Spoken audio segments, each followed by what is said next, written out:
جب تک رسول اللہ صلی اللہ علیہ وسلم مکہ میں تھے تو کسی بھی واقعے میں یہودیوں کا ذکر نہیں ملتا، لیکن جب رسول اللہ صلی اللہ علیہ وسلم مدینہ تشریف لے گئے تو وہاں بہت سے یہودی پہلے سے ہی موجود تھے۔ اب سوال یہ ہے کہ مدینہ میں اتنے یہودی آئے کہاں سے، کیونکہ یہودیوں کو پتہ تھا کہ بہت جلد مدینہ اور اس کے آس پاس ایک پیغمبر آنے والا ہے۔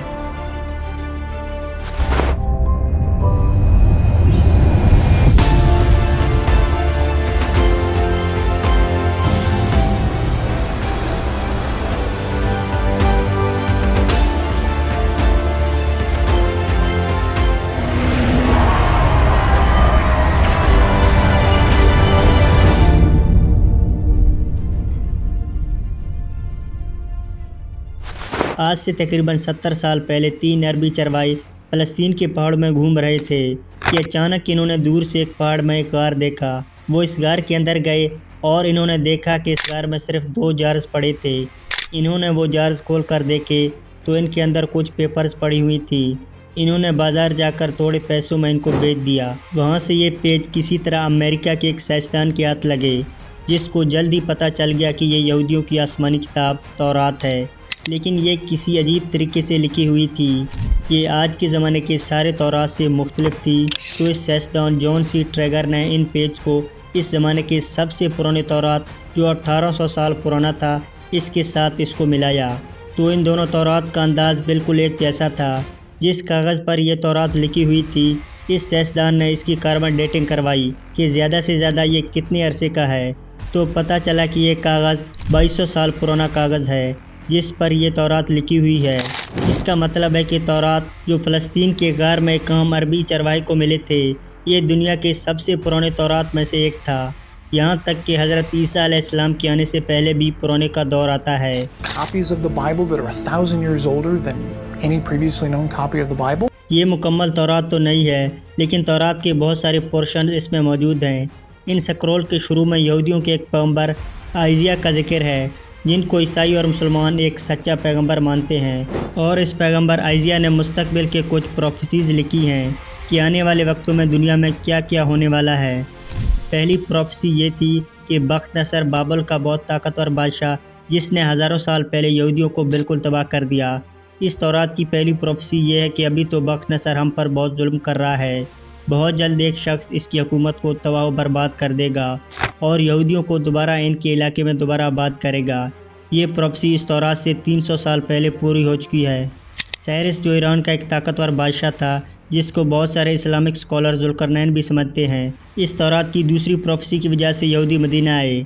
دوسری پروفیسی کچھ ایسے ہے: دیکھو میرا غلام جسے میں قائم رکھتا ہوں، میں اپنی روح کو اس میں ڈالوں گا اور وہ دنیا میں انصاف قائم کرے گا، اور جب تک زمین پہ انصاف قائم نہ کر لے وہ پیچھے نہیں ہٹے گا اور نہ کوئی اسے کچل سکے گا، اور میں بتوں کو اپنی تعریف چھیننے نہیں دوں گا۔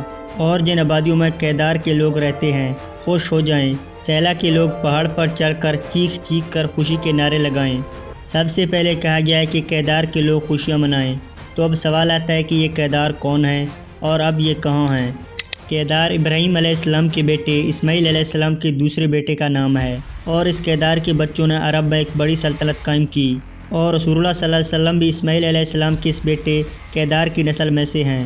دوسرا ذکر ہے بتوں کا۔ اس زمانے میں سب سے زیادہ بتوں کی عبادت عرب میں کی جاتی تھی۔ اب اس سے یہ بات تو صاف ہے کہ پیغمبر عرب میں آئے گا۔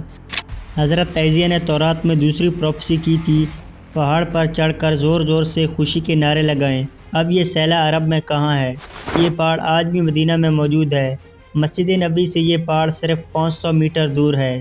تو تورات میں سیلا کے لوگوں کو کہا گیا ہے کہ پہاڑ پر چڑھ کر خوشی کے نعرے لگاؤ، کیونکہ تمہارے پاس ایک ایسا شخص آنے والا ہے جو پوری دنیا میں انصاف قائم کر دے گا۔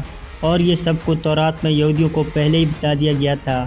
یہودیوں کو اس بات کا پورا علم تھا کہ بہت جلد مدینہ میں ایک پیغمبر آنے والا ہے، تو آہستہ آہستہ بہت سارے یہودی فلسطین سے مدینہ اور اس کے آس پاس آ کر رہنے لگے کہ کاش ہم اس پیغمبر سے مل سکیں۔ اور ایک دفعہ تو رومن امپائر اور یہودیوں کی لڑائی کے بعد بہت سارے یہودی مدینہ اور اس کے گرد جمع ہونا شروع ہو گئے اور خیبر کو اپنا ہیڈ کوارٹر بنا لیا۔ مدینہ کے عرب یہودیوں کے کاروبار کرنے کے طریقے سے بہت زیادہ متاثر تھے۔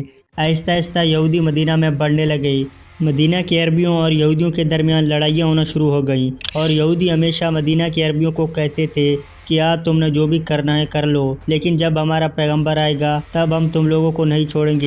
مدینہ کے عربی اس بات سے واقعی ڈرتے تھے کہ کہیں ان کا پیغمبر ہمیں ختم نہ کر دے۔ مدینہ والوں کو نسل در نسل یہ بات بتائی جا رہی تھی، جس کی وجہ سے مدینہ والوں کو یقین ہو گیا تھا کہ بہت جلد ایک پیغمبر آنے والا ہے۔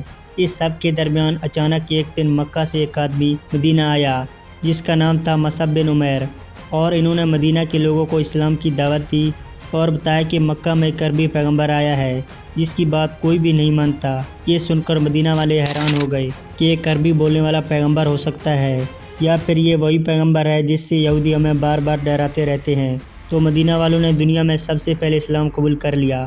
یہودیوں کو جب اس بات کا پتہ چلا کہ ہمارا پیغمبر تو عربیوں میں آ گیا ہے تو انہوں نے صاف انکار کر دیا کہ یہ وہ پیغمبر ہے ہی نہیں۔ لیکن کچھ یہودیوں نے اسلام قبول بھی کیا اور اسلام کے لیے جان بھی دی، اور تورات میں جو محمد صلی اللہ علیہ وسلم کے بارے میں پہلے کہا گیا تھا، یہ بھی یہودی جو آج مسلمان ہو گئے تھے انہی یہودیوں نے اس کو بتایا۔ یہودیوں نے اس سے انکار کر دیا کہ یہ تو پیغمبر ہیں ہی نہیں، اور صرف آپ صلی اللہ علیہ وسلم کو پیغمبر ماننے سے انکار نہیں کیا بلکہ رسول اللہ صلی اللہ علیہ وسلم کے خلاف ہر طرح کی سازش کی۔